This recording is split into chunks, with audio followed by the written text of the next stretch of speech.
ॐ तव कथामृतं तप्तजीवनं कविभिरीडितं कल्मषापहं श्रवणमङ्गलं श्रीमदाततं भुवि गृह्णन्ति ये भूरिदा जनाः.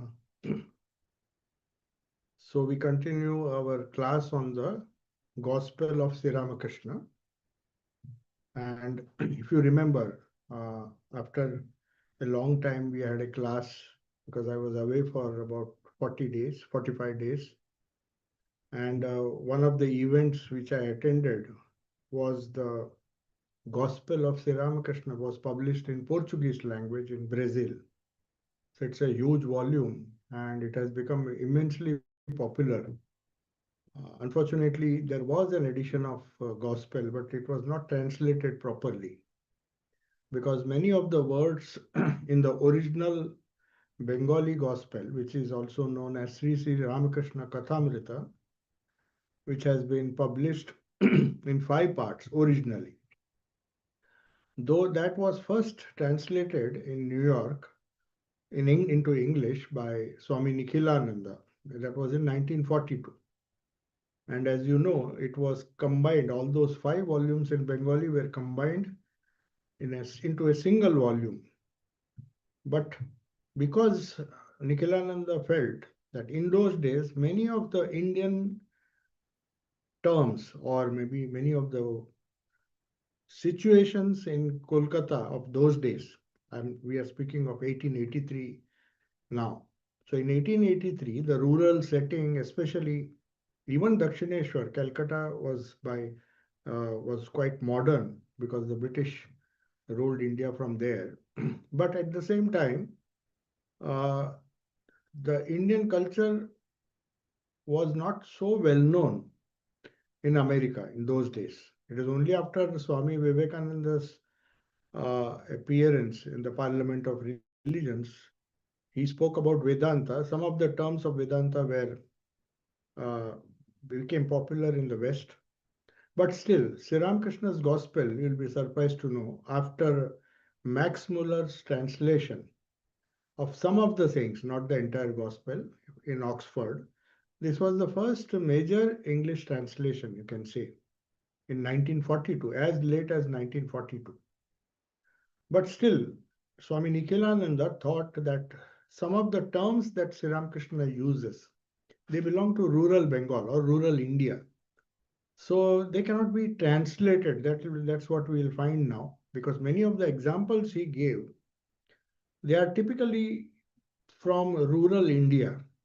So unless you are very close, yeah, unless you are very close to the some of the aspects of Indian culture, it is very difficult. But fortunately, as I told you, from Chandigarh, an effort was made uh, to retranslate the entire 5 volumes as it is, retaining all the different examples that Sri Ramakrishna gave. Because if you find the 1942 New York edition of the Gospel, which is still popular, the single volume edition was written to suit the Western readers. And many of the things were edited, or they were, I mean, not that they were removed from that, but they were suitably modified and abridged. And people felt that the English reader or the Western reader, particularly, who is not very well conversant with the rural aspects of Indian rural India of those days, uh, he found that the essence should be given. Nikhilanji's translation. That's why it was not complete. But now we have these 5 volumes, and we are now in the second volume, where effort was made by a professor of English in Punjab, that is Chandigarh University, to translate from the original Bengali again, word by word. So though sometimes you need a more lot of explanations. That is why she has given the lady who translated it with the help of her husband, Ishwari Devi Gupta. So she has given a lot of footnotes to explain some of the terms which may be difficult for the Western reader to understand. So now we come to that aspect, a unique aspect. Sri Ramakrishna rarely spoke philosophy. You'll be surprised to know, though he covered all the aspects of Indian philosophy, because contrary to popular belief that he never went to school, he could write and read. And though he did not go to school, somebody asked him, how do you give quote from Mahabharata, Ramayana? Then the Upanishad says, now he'll give an example from the Vedas, which even a Vedic scholar will find difficult to trace. In fact, a research project was there. All the tales and parables which Sri Ramakrishna quoted, very often he quoted the exact source. And people were surprised. How could you quote from some Rig Veda, which was not even popular in Calcutta in those days? People knew a little bit of Upanishads, but he speaks of a Homa Pakshi. Homa Pakshi is a Vedic bird, it's a mythical bird.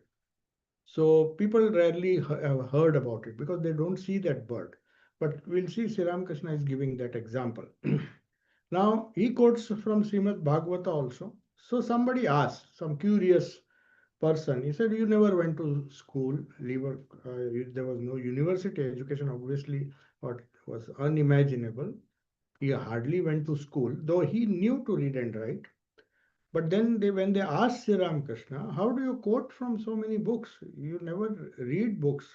Then he said, I might not have read, but do you know how much I have heard?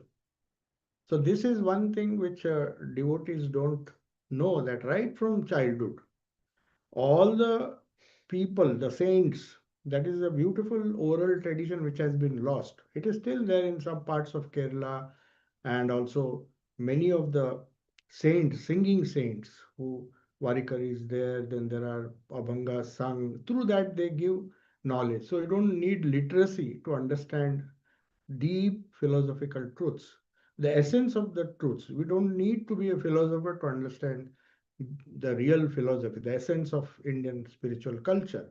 So Sri Ramakrishna had the privilege of serving many saints and many singing minstrels known as bauls. And there were so many people going to Puri, and they had to pass through Kolkata, those who came from North India.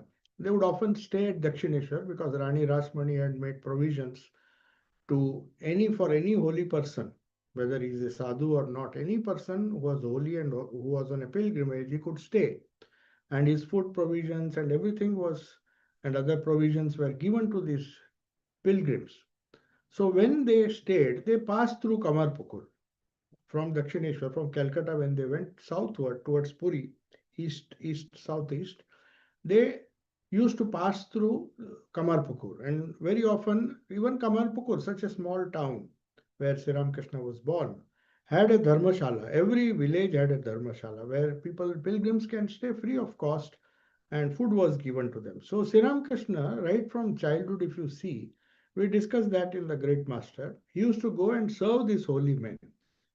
And I mean, when he serves, he used to take food, carry food from the village and serve these people. He liked to serve them. And as in return, these people would teach him some things. So he says, right from childhood, I've heard so much. And he was a Shrutidhara. That means whatever he heard once, he could remember. It was a lifelong learning, a lifelong memory for him, which he never forgot. So once he heard so many things from so many different spiritual sects. So holy men from different spiritual sects used to pass through that place, Kamarpukur especially. And when he grew up, of course, Dakshineshwar, lot of people came, great scholars came. Keshav Chandra Sen was, in fact, who spoke in front of the Queen here. Such great scholars also came to him very humbly to learn from him. And then there were other scholars who came. So he had heard a lot. And once he heard something, he would remember it. He had a very sharp memory. So he is now quoting from the Bhagavata. Can you imagine? People, even scholars cannot quote. But there are some other examples of which the source of which you cannot find. For example, the coral was not coral. The argument was Brahmos believed that God is without form. They did not believe in Murti Puja or any idol worship, as they called it. And they criticized the Hindus for that. They had a little bit of Christianity, a little bit of Islam, a little bit of Hinduism, the Upanishadic Hinduism, and they said this superstition has destroyed Hinduism. And they were against this Murti Puja. Though Keshav Chandra Sen himself, they were surprised how he could come to Sri Ramakrishna's feet at Dakshineshwar and listen for hours together, because they were against, I mean, they were opposed to uh, idol worship, especially the goddess as Kali. They said Kali worship is a superstition because that form of the Divine Mother, he said there are so many other forms, we can tolerate that, but Kali we cannot tolerate. So they were so fanatic. Even a person, a scientific a scientist like Jagdish Chandra Bose, he he was very close. You all know, and it was his sister Nivedita who helped him to publish some of the papers in London and also Dublin. She accompanied him. She was a great admirer of Jagdish Chandra Bose because she wanted to promote science in India, Sister Nivedita. So he even told Sister Nivedita, I agree with you. I agree with Vedanta. I agree with Advaita. But if you can, please give up this because she wrote a book on Mother Kali of Dakshineshwar, and it became very popular. Said, being a Western woman, how could you subscribe to this superstition? Said, you just give up Mother Kali, then Brahmos, we have no objection. You can collaborate with us, but as long as you respect Kali or write books on Kali, our Brahmo tenets will not allow us to have sympathize with your cause. They were so fanatic. A person like Jagdish Chandra Basu was a scientist. So anyway, that the way he tackled all these people, and you see, they had no problems when they came to Sri Ramakrishna. These quarrels were among themselves. The Brahmos quarreled with the traditional Hindu Vaishnavas, Vaishnavas quarreled with the Shaktas. They said God is Vishnu, he cannot be. Shaivites quarreled. There were so many sects quarreling with each other. And it is only in Dakshineshwar, especially the room where all these conversations took place. That's why Swami Vivekananda says, I attended the Parliament of Religions in Chicago much later. Sri Ramakrishna conducted a Parliament of Religions in his room every day, because people without any, I mean, though they might be quarreling outside, but when they came here, somehow they found that he's one of them. Brahmos felt that he was so sympathetic to Brahmos. The Christians came. There was a Sikh community there, just near Dakshineshwar, who used to work in the ammunition factory there. So those Sikhs used to consider him as a follower of Nanak, or they saw all these Sikh traditions. Uh, he was so liberal that they all came, and they had no problems as long as they were in the company of Sri Ramakrishna. That is the beauty, because he used to conduct these sessions, or maybe he used to just, these were informal sessions, but he explained them in such a beautiful way that, giving such wonderful example, this wonderful example that he gave, he reconciled the quarrel which was there for centuries in India. God, is he with form? Is he Nirakara, that is without form? Nirakara, Nirguna, Nirakara, Saguna. Nirguna means without qualities. That is something which the highest Advaita believes in. God is without form, without any qualities. But there are certain traditions like Islam, for example, and also maybe Christianity to some extent, where they believe God is without form, he is eternal, but he has qualities, he is compassionate. So that is what the Brahmos also believe. They said we don't have to worship the image. God may be formless, he is formless, not maybe. God is formless, so we can't worship him in any form. But that is also a kind of superstition. So, anyway, they said he has qualities. Now, Sri Ramakrishna sometimes used to joke with them. He said, you say compassion. If he has no form, then how can he be compassionate? Only a human being has this quality. He can be compassionate because he understands human suffering. And you say our God is so merciful, so kind. but he has no form. How can a formless God be? Anyway, he used to make fun, but he used to reconcile all of them. And he gave some examples which even surprised the scholars. He said, do you know what this Satchidananda? Satchidananda is the best possible definition which Advaitins give, because when you use words, the only thing you can describe the formless God is by using the word Satchidananda. So he says the Satchidananda is like an infinite ocean. That is what most of the people who believe in a formless God is all pervading, is everywhere. He controls everything. So many qualities are ascribed to that formless God. So, but Sri Ramakrishna says he is like an infinite ocean. That is when people say he's formless, it is fine, the infinite ocean is there. But when it becomes cold, in some places, ocean water freezes into ice, the same water, and floats on the surface in different shapes. So, why can't God, who is without form, sometimes take the form for the sake of the devotee? And that is another aspect which he discussed.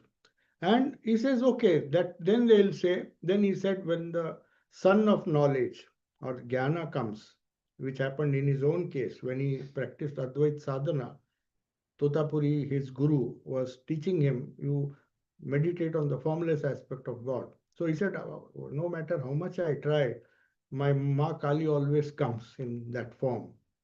So then he said, you take a sword of knowledge and cut that form into two and then merge into, then it happens, and he was in Samadhi for 3 days. We know that incident.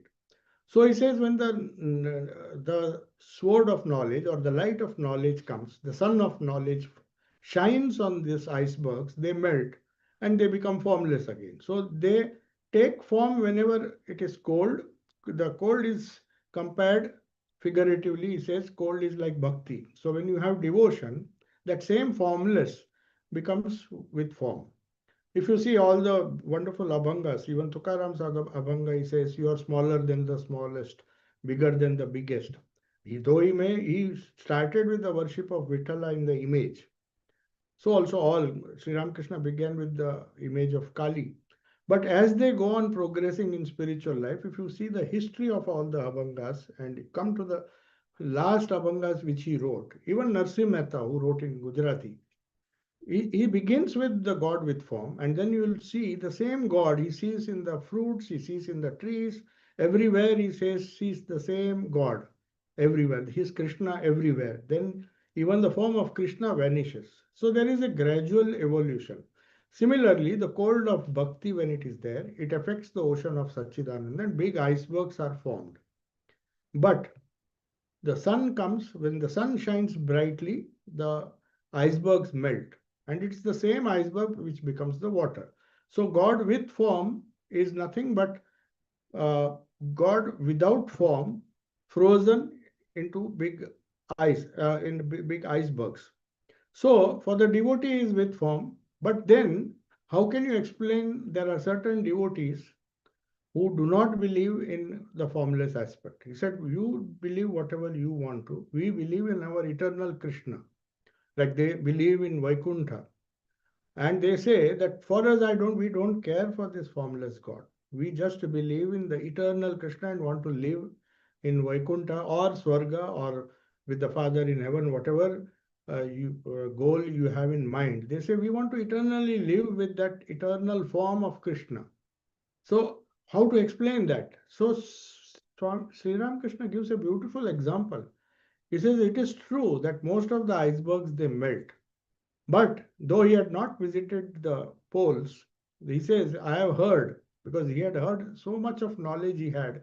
He had heard from people who had traveled, he had heard from geography books, he had heard about history. Even he asked Master Mashay, who was a principal of Morton School, he said, they say you teach logic, just can you explain to me what logic is? So Master Mashay found that how can I explain logic to this person who has not gone to school? He tries his best to explain some things in a very logical way. Then Sri Ramakrishna points out the fallacies. He says this logic may be true, what you are teaching, but I can show that these are fallacies. You can't generalize like this. So we have that conversation in the gospel also. Here he says something wonderful. He says, in the Arctic regions, I have heard, because he had not been there, so he says, I have heard that the ice never melts, and it is true. So, in the mind of a devotee of Krishna or Shiva or anybody, they have the eternal Shiva who has that eternal form which never melts because of that cold of bhakti. The cold of bhakti, it freezes the ice and keeps retains that form eternally, just as in near the poles you don't see the ice melting. So he says, when the sun of Jnana rises, the ice melts, no doubt. It becomes water as before, water above, water below, water everywhere. But in those regions, the ice never melts. So it's an eternal ice there. So there's this eternal Krishna. Then he says, he quotes a prayer from Bhagavata. He says that is why Bhagavata, which is everybody thinks that Bhagavata teaches devotion. It is ascribed to the glories of Krishna, which has been explained through this Bhagavata. It's a very devotional text.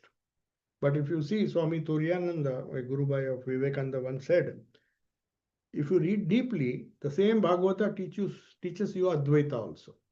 It is an Advaitic text, it's not just a text on bhakti. So Sri Ramakrishna quotes this. He says, in the Bhagavata, such a devotional text where God is always with form, the eternal Krishna, he says the Bhagavata, the devotee prays to the Lord, O Lord, you are with form and you are also the formless. We see you wandering around like a human being. That is the concept of avatara, which is typical of the Bhagavad Purana, where they say God can also, if he can take an image, he can take a form, or in the form of an image. Why can't he take a human form? So that is this concept of avatara is also there. So he says, we see you wandering around like a human being, though the Vedas say that you are beyond mind and speech. So you see, even Bhagavata is reconciling, just as Sri Ramakrishna gave this example of water. When it melts, the iceberg melts. When it freezes, it becomes the iceberg. The iceberg melts, it becomes the water again. So form and formless and also eternal forms are possible. So he says, so one can say that for some devotees who always want to hold on to the form, Sri Ramakrishna was not against them also. Even formless people who believed in Advaita, like Vivekananda when he came, or even Master Mahasaya M, who recorded the gospel, when he first came to Sri Ramakrishna, he asked him, what do you believe in? He said, I believe in the formless. That is what formless aspect of God, which was the what Brahmos. Because most of the people, including Vivekananda and Brahmananda, who is going to come now, they all were inspired by Keshav Chandra Sen's Brahmo Samaj. It was very popular because it was very rational and it appeared to be a very liberal movement because it had some elements of Islam, some elements of Christianity, some elements of Hinduism, the Vedic Vedantic Hinduism. So they had come here and they were the people who, but they had never heard this kind of explanation because if you believe in formless, which Master Masha believed in. He said, but don't think formless alone is true. For somebody else, only the form is true. And for some, both are true. So you don't be narrow minded. You have to be universal in your approach. So, whatever form of God you believe in, Sri Ramakrishna said, that is true for you. And if you are sincere, you will reach the same goal. So, he says, one can say that for some devotees, he assumes eternal forms. There are places where the ice never melts. It is always remains in the form of an iceberg. Then Kedar, who is a great scholar, he says, because Sri Ramakrishna quoted a verse from the Bhagavata that you are with form without formless. He says in Bhagavata there is another prayer. And Sri Ramakrishna, you see, well, now he hears something from Kedar, who is a great Bhagavata scholar. He will remember this and he will quote it. His memory was so sharp. So he has heard throughout his life, he has heard only about God. So he was well versed in everything. So Kedar says, sir, in the Bhagavata, Vyasdeva has in the beginning prayed to God for forgiveness. He says, I'm writing this Bhagavata, but forgive me for three mistakes I've made while writing this immortal epic. You all know, Vyasa wrote the Bhagavata, all the Puranas, Mahabharata. So everything is ascribed to him, though we don't know whether it's the same Vyasa. But anyway, the Vyasa was the title. So he says, Vyasa, he says, Kedar says, O Bhagwan, you are beyond mind and speech. But I am making a big mistake, or forgive me for this, because I'm narrating your Leela, the worldly play. That is your aspect with form. Though you are formless, I am describing your Leela, so you please pardon me. So that is one of the mistakes I am making. So in the beginning itself, Bhagavata, which is such a devotional text, the Vyasa himself begins by saying that, please pardon me, because for the sake of people who believe in God with form, I am describing this Leela of Sri Krishna. So Sri Ramakrishna says, yes, God is with form, he is also formless. Furthermore, he is even beyond form and formlessness. There is no limit to him. Now, in this, while this conversation is going on, as I told you, there were some people. Rakhal, that is, later on he became the first president of the Ramakrishna order. Vivekananda himself never became a president. He made Rakhal, Swami Brahmananda, as the first president. So his name was Rakhal Chandra Ghosh. He was deeply devoted, though he was also a Brahmo, follower of Brahmo Samaj. They were all a young group. Swami Vivekananda and all his 16 disciples, most of them used to frequent Brahmo Samaj. So Rakhal also, almost he was a contemporary. All of them came in 1882 to Sri Ramakrishna, around 1880 to 1883. So Rakhal's father, now it's a very strange conversation going on here, because Rakhal's father was a very worldly person and he was a very rich person and naturally had a lot of property, and there was some litigation going on everywhere. So he's always thinking of lawyers and how to increase his wealth and all those things. He was a very rich person and he also wanted his son to join his business. So obviously he did not approve that his son is going to this Dakshineshwar, and he was afraid that he might renounce the world. So he is living. In fact, those days Rakhal was living here. So he came to inquire, what is he doing there? Will he permanently leave the family and stay there? So he just came to confirm. He had no devotion for Ramakrishna, but his father came, and Sri Ramakrishna was very clever and very wise. Not clever, he was wise. So he knew that Rakhal's father, in those days it was very common. His wife, he had lost his wife. Rakhal was the son of the first wife. So he had married again. So naturally, when you are a stepson, or after the passing away of his own mother, he married again, which was very common in those days. So Rakhal, maybe that was also one of the reasons why he had no attraction towards the world, seeing his father marrying again. So he has come here to get some spiritual, and Sri Ramakrishna recognized his greatness and was training him. But he saw his father has come, obviously with the intention of taking him back, I mean, discouraging him from coming to Dakshineshwar. He sometimes comes to see Rakhal. He has, now he says, suddenly M is observing all this. M means one who recorded the gospel, Master Mahendranath Gupta. So you see, he's describing the character of all these people. It's not just a record of conversations. He's, he knew all these people, why they have come, why Rakhal's father has come. He says nowadays it is strange that he has no, earlier he used to object. He used to object that Rakhal should not come here, and he used to take him away sometimes by force. But now he is happy that his son is coming. So how come this change has come in Rakhal's father? So there are two reasons. So, and M is observing all these things. He says he has no, nowadays he doesn't have any objection to Rakhal staying here. He is a rich, he means his father, is a rich worldly man, always busy with litigation and other matters. A number of lawyers, deputy magistrates, and the like Adhar Sen, who was a deputy magistrate, which was a big post in the British government in those days. They often come to visit Thakur. Rakhal's father comes to talk with them at times. So he found if I come to this place, all my I can get free consultation. That is how some people uh, misuse these organizations. They come for consultation. So Rakal's father, now he's coming more and more. Earlier he was did not want even his son to come here. Now he's happy because he meets so many deputy magistrates and lawyers, important people coming here. So maybe I can get some of my problems solved by meeting them, by making friends with them. So but he comes here only to consult them on worldly matters. So Sri Ramakrishna now is looking at Rakal's father. He's very careful. He knows fully well why he has come. Because Sri Ramakrishna could obviously read everybody's mind, as he himself said once. I can see a person, I can understand his inner being or his mind as if I see objects in a glass cupboard. So he had that wonderful power, which Swami Vivekananda said, even I did not have. Sometimes I had to struggle to give guidance to some people. But my master's judgment was perfect because he could see of course, he did not disclose it so that the person should not be hurt. But he would give proper guidance because he could read his mind.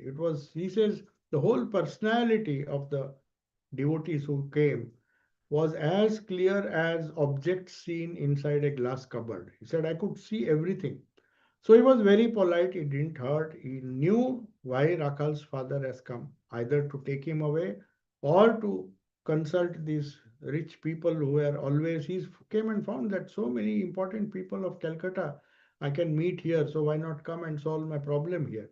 So Sri Ramakrishna looks at Rakal's father because he is afraid that he may stop Rakal's coming to Dakshineshwar. He wants Rakal to stay with him at Dakshineshwar. So Rakal, now Sri Ramakrishna, though he uses some, you may call it chalaki, but it is not chalaki, it is his wisdom. He knew how to deal with these people who are very worldly minded. So Sri Ramakrishna is now trying to praise Rakal and attribute some of the good qualities in him to his father so that he feels happy. So he says, he's telling Rakal's father and the devotees also, see what a wonderful mood Rakal is in. He was doing lot of japa, lot of spiritual practices there. You will see his lips move every now and then.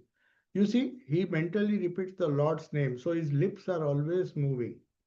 And then he says, all these boys means Naren, who later on became Vivekananda, then Latu, who became Swami Adbhutananda. There were so many young youths who were there. Some of them were associated with Brahmo Samaj, but some of them had come directly. So they say they belong to the class of ever perfect. He used to call it Nitya Siddha, means ever perfect. They are born with the knowledge. Their samskaras are so good that they are born with that inherent knowledge of God in them. So they will know when they are a little older. Now they are children in the sense compared to spiritual maturity comes and it's not so easy to come. And they were young people. So he says they will know when they are little older that much contact with this world will bring a sure fall. Now he gives an example from the Vedas where somebody has found this reference. There is a reference to a bird, which is a Vedic bird. Maybe it was there, it is now nobody can find out what it is its uh, species now because it does not exist now. But he says, because he had heard, Sri Ramakrishna had heard, in the Vedas, there is a mention of a bird called Homa. Homa is the name of the bird. So in Bengali, they say Homa Pakhi. Pakhi means bird, which lives high in the sky. This is, of course, it looks a little impossible biologically. But anyway, this bird is supposed to fly so high in the sky that it rarely came down to the earth.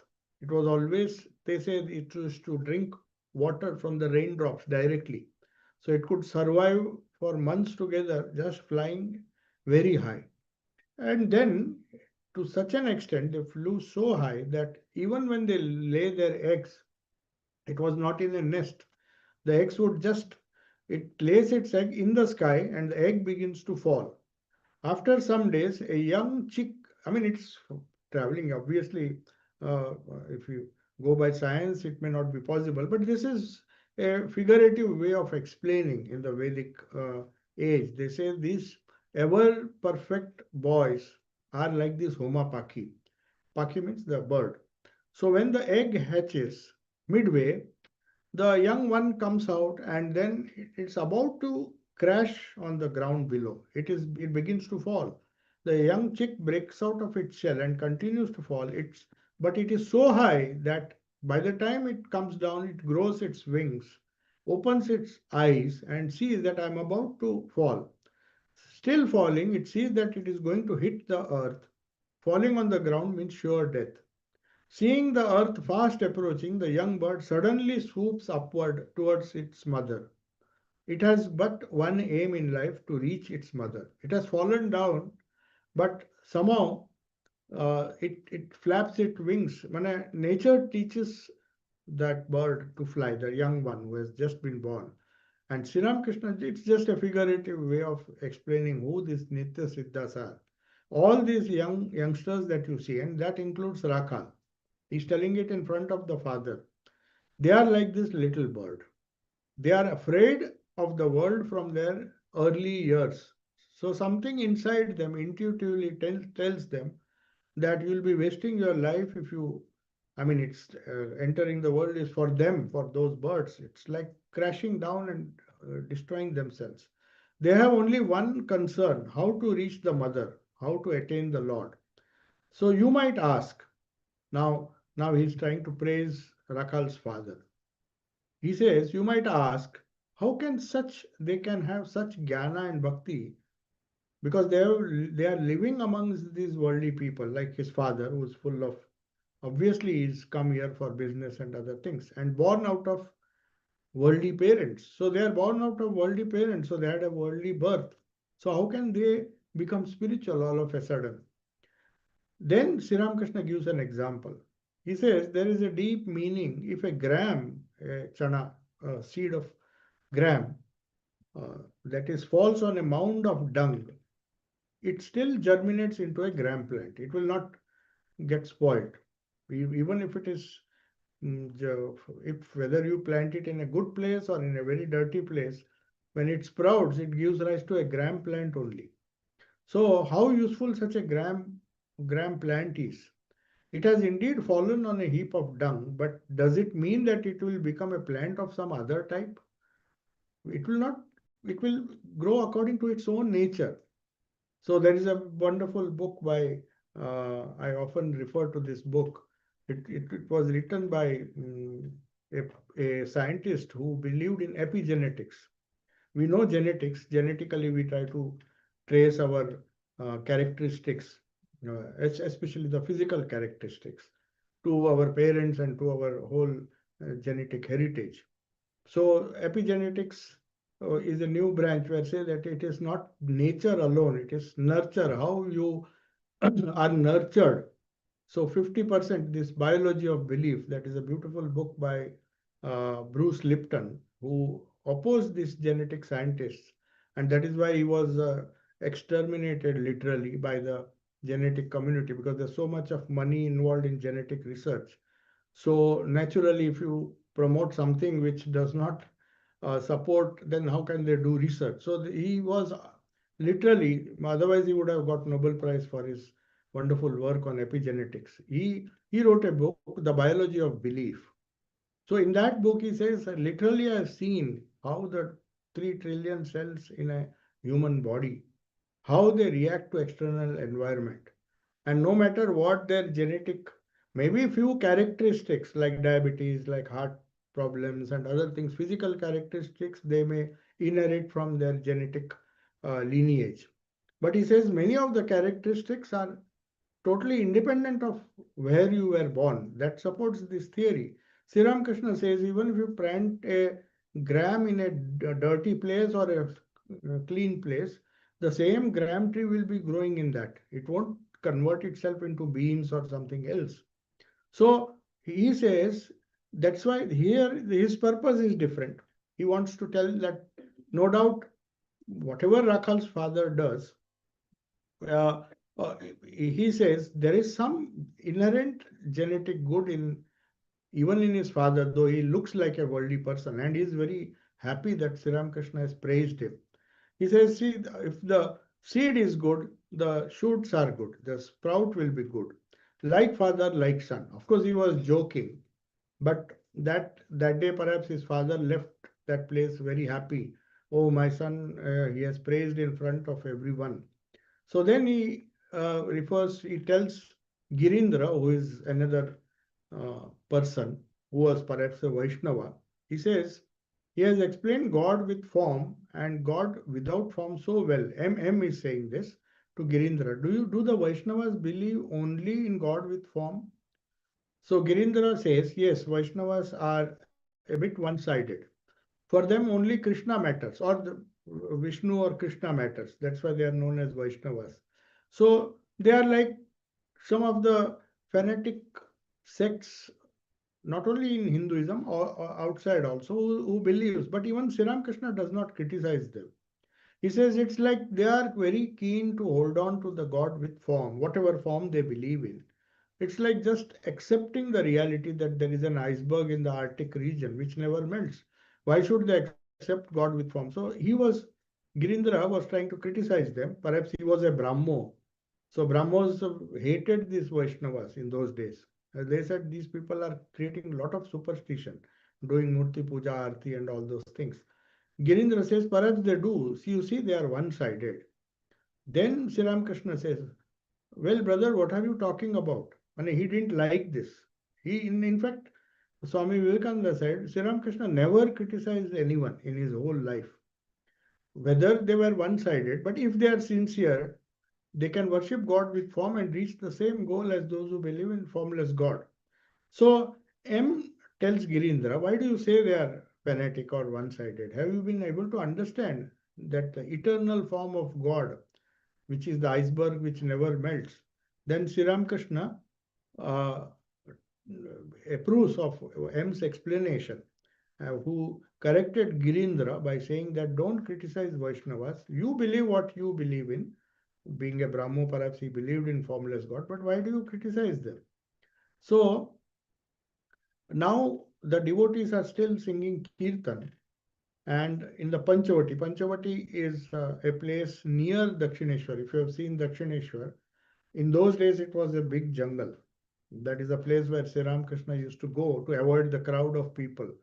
He used to do puja, no doubt, but after doing puja, suddenly Hriday, his nephew, would find him missing. Where has Mama gone? I mean, where has my uncle gone? Suddenly he would go into Panchavati. Now, of course, Panchavati is an open place.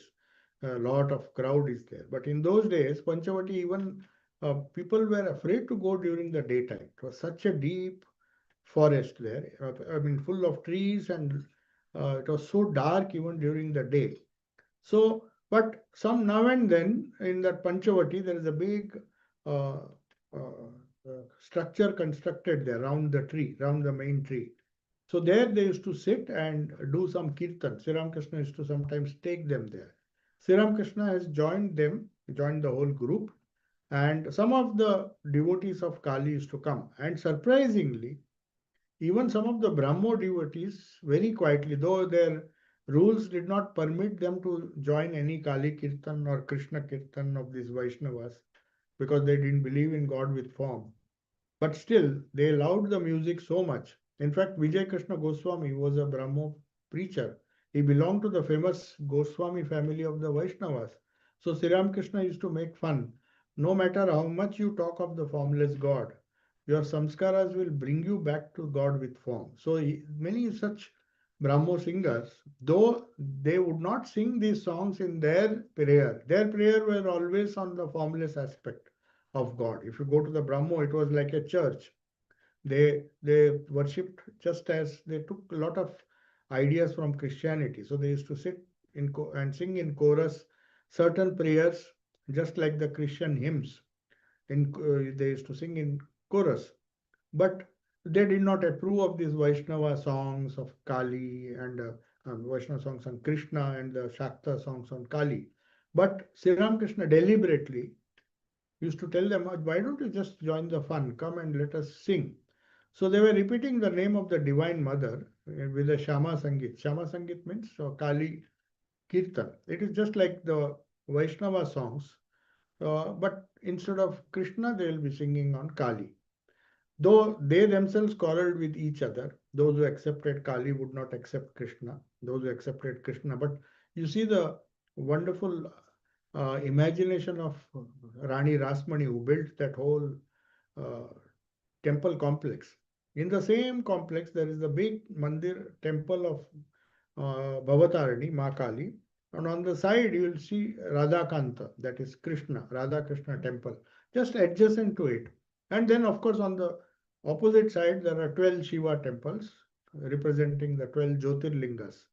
So, in one campus, she had already prepared this grand unification of all the different sects within Hinduism. And in his own room, you'll find a Jesus with Peter. There's a beautiful portrait he had uh, uh, kept in his room. There was Buddha statue. If you see the Dakshineshwar, they have still kept it. So he had it was like a mini parliament of religions, different religions, and people of different religions used to come. Not only Vaishnavas, Shaktas, Brahmos, and everybody strangely felt Sri Krishna belonged to us. Christians also would feel that he was so Christian in his approach, and he would even speak whatever he heard from the reading of Bible that he used to hear. He even went to that Sufi saint, his Sufi guru, Govinda Rai, who taught him the Islam of how the Sufis practiced their sadhana in Islam. So he could quote from them, he had heard from them so many things, and now and then he would explain these things. But here there was a song going on, which is a beautiful simile. These are mostly great songs which are go by the name Kali Kirtan, sung by great saints of Ma Kali, that is Ram Prasad, Kamala Kanta. They were all a few hundred years they were born before Sri Krishna, maybe in late 17th century or 16th century. So they wrote some wonderful songs, and Sri Krishna was particularly fond of these songs because these songs, especially when the people who sang these songs, they used to go in a group. Kali Kirtan, if you see, even today that tradition is there. There is a group in Andul where they go from village to village. They are all employees. They work in banks, they are engineers. But when they sing this song, they are very good musicians. They have to wear that baul dress and sing that typical dress with jata and all those things. So pe- people think that they are actual singers, but since they have to earn a living, they have some professional life also. But whenever they get leave, they gather together and try to continue that tradition. So one of the songs, which is written by one of the great uh, saint or devotee of Mother Kali, was Naresh Chandra. So he wrote this song like Kamala Kant and all. So he gives the example of a kite. Kite flying, everybody sees. It is such a great sport. Everybody has seen that. So using that as an example, the poet is trying to give certain examples how people suffer in this world, giving the example of a simple example of a kite which is flying in the sky.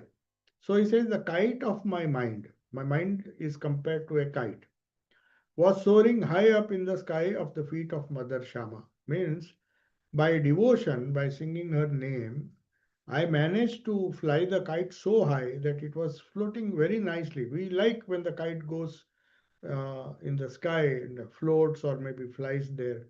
So the kite doesn't want to come down. It is very happy when the kite goes further and further high. So the rough, but unfortunately, he says, this kites ascend to the high sky, where at the feet of Mother Shama. That means when the mind is thinking of the Divine Mother, it is as happy as the kite which has risen to a great height. Then the rough wind comes of misdeeds. Whatever bad karma that we do, ultimately they will catch up with us. The rough wind of misdeeds make it fall and it circles and then falls to the ground. And Maya's pull made it heavy, and I could not raise it again. But after falling, there was still a chance. Sometimes when the kite falls down, the person can again try to fly it. But unfortunately, says the pull of Maya is so much that I cannot rise this kite again. Now, what is the string in this? The kite, the heaviness of the kite has brought it down. But what does the string represent? He says it got entangled with the string of love for wife and children. That means in samsara. So somehow it has got caught. Poor kite wants to be released. When it goes very high, it is floating in the high sky. That is a great chance for the kite to fly away. But unfortunately, the thread, it is connected to the ground by the person who is flying the kite, and ultimately he will bring it down. First, the gravity will bring it down, and then the string which has been attached does not allow the kite to remain long. Its crest of jnana is rent. One may pull it, but it falls down. It has lost its crest, so how can it fly? The six passions, they say Shadaripu, that is the six, like jealousy, anger, hatred, and all those six things which uh, overpower our personality. They always don't allow us to fly high. That means don't allow us to lead a life, spiritual life full of devotion. It was tied to first initially, the string was good because it was tied by the string of bhakti. But ultimately, that string itself, that bhakti, could not be sustained.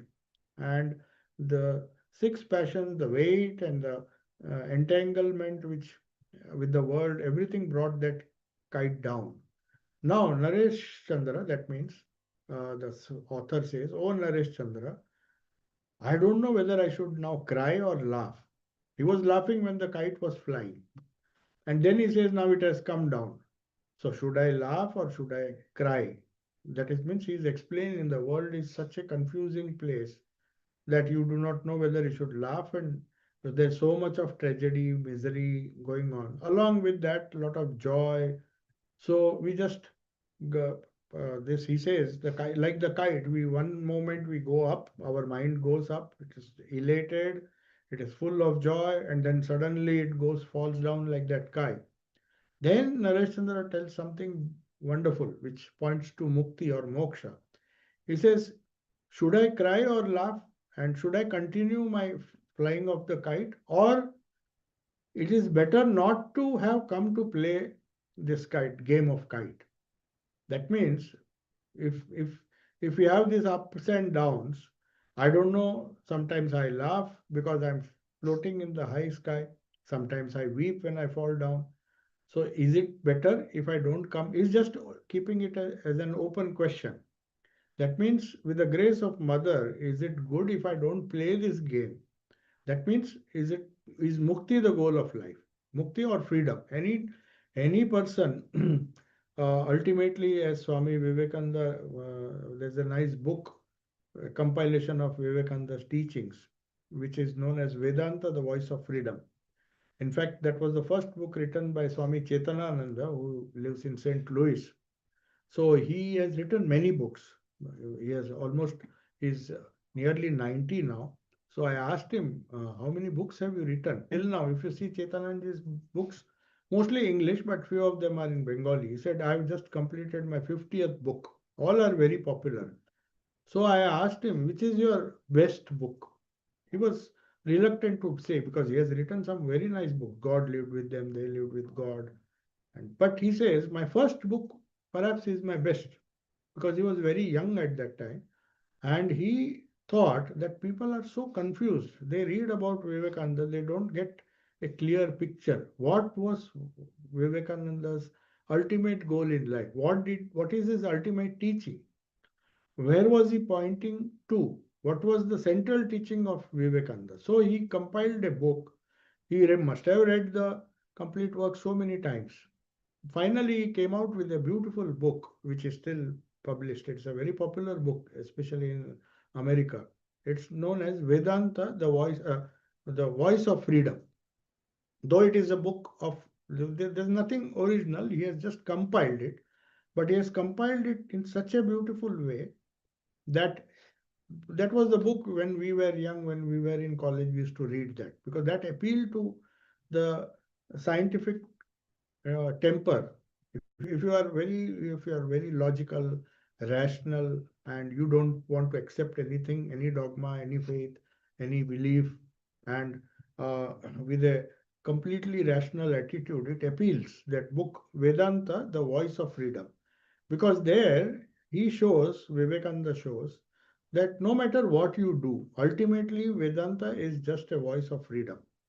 It's freedom that is the motive of all our actions. Why is a person running after money? Because he wants to be free from poverty.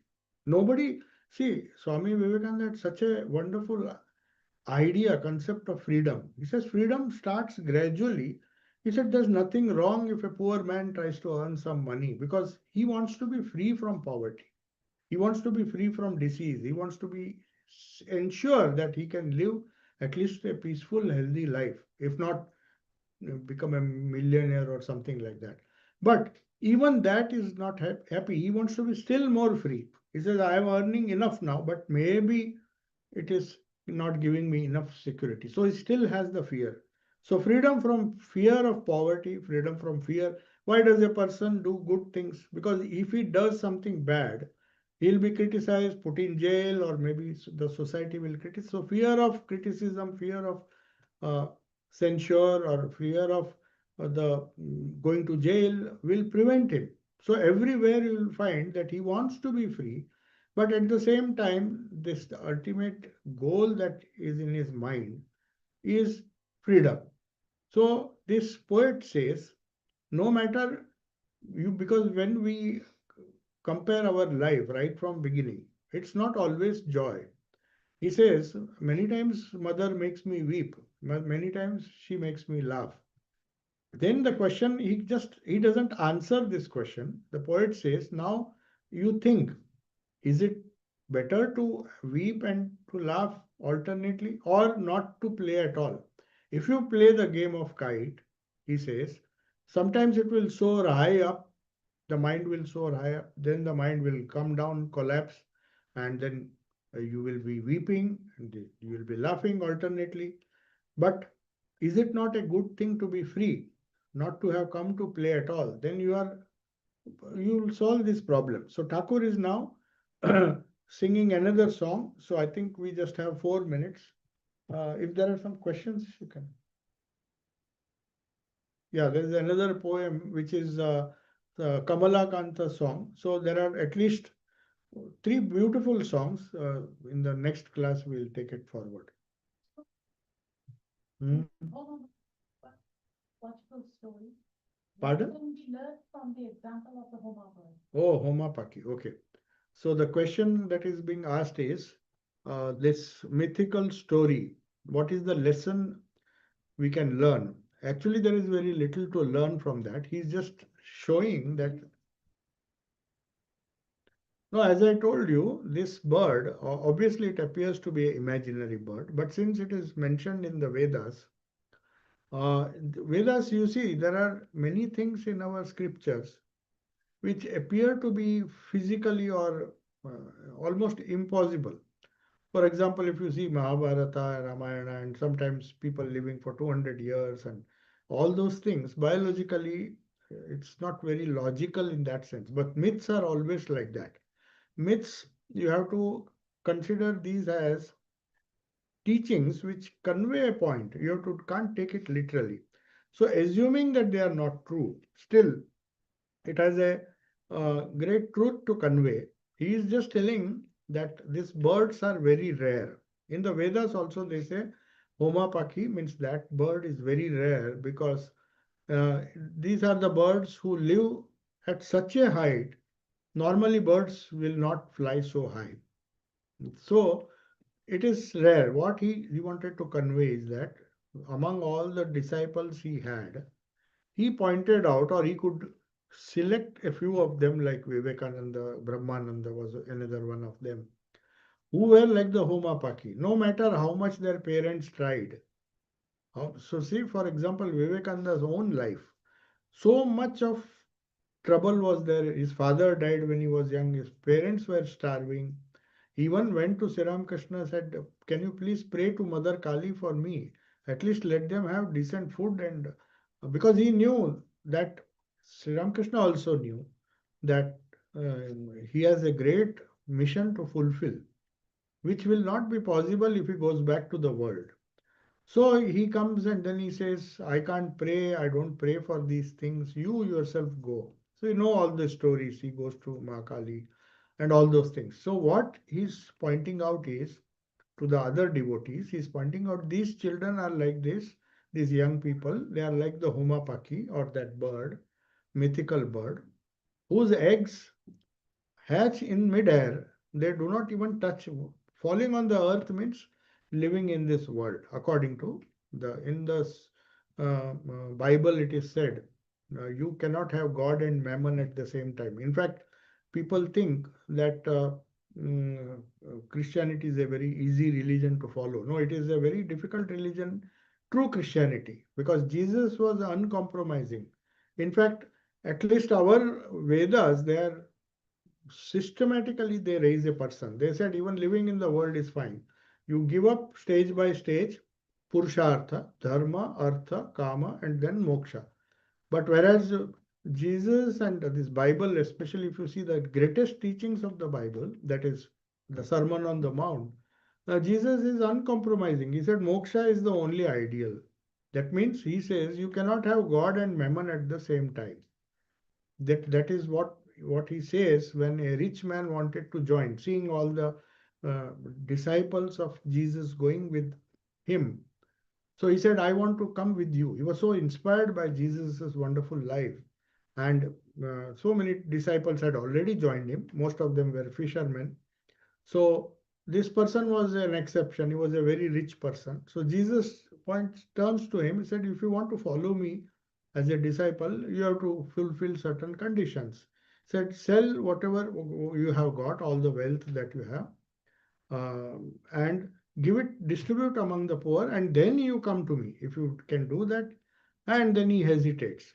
At that time, Jesus says, the it is easier for a camel to pass through the eye of a needle than for a rich man to pass to the kingdom of heaven.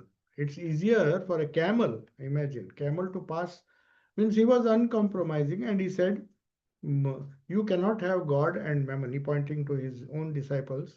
He said, "See, he loves his money and he still wants to keep that and also wants God." So, in a way, it is very difficult.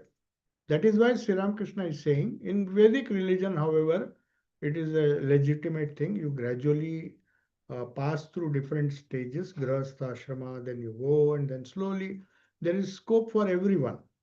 So he is saying all birds are not, they prefer to sit on the land, they prefer to live on the trees, but only a few birds like the Homa Pakhi or Homa Pakshi or Homa bird, they live at such great heights that they don't like to come down. Even their children or the eggs don't want to fall on the earth and get crashed, because they know the moment we touch the earth, we are gone. So they start flying even before they reach the. That's just a figurative way of saying that these people like Rakhal, Swami Vivekananda, no matter how many problems, obstacles came, Rakhal's father is to come, as I told you, now and then come and try to take him home, try to even marry him off. Fortunately, he could come out of that, and many other direct disciples. So that is the idea of that Homapaki. So it is a mythical bird, and we don't have to bother about whether it is there, has anybody seen. It doesn't matter. The idea behind that is more important. I think she wants to buy it as a pet. Buy? She wants to buy as a pet. Oh, that as a pet. Oh, okay. Oh, acha. So you have some pets, na?